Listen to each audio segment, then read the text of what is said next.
অনেক রকমের তো রুটি বানিয়েছো, আজকে একটু তান্দুরি রুটি বানিয়ে বন্ধুদের করে দেখাও তো। তান্দুরি রুটি ও আবার কি করে বানায়?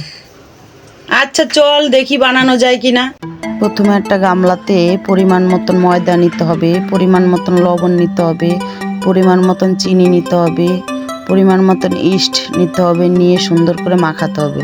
তারপরে কিছুটা টক দই দিতে হবে, দিয়ে সেটাকেও মাখাতে হবে। তারপরে কিছুটা রিফাইন তেল দিতে হবে, দিয়ে সেটাকেও সুন্দর করে মাখিয়ে অল্প অল্প জল দিয়ে সুন্দর করে একটা ডো বানিয়ে আধা ঘন্টার জন্য ঢেকে রেখে দিতে হবে।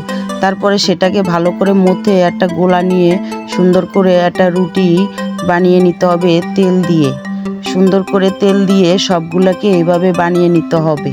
তারপরে ওভেনে একটা হাঁড়ি দিয়ে হাঁড়িটাকে গরম করে তার উপরে রুটিটাকে দিয়ে এভাবে সুন্দর করে ফুলকো ফুলকো রুটি বানিয়ে নিলে হয়ে গেল তান্দুরি রুটি।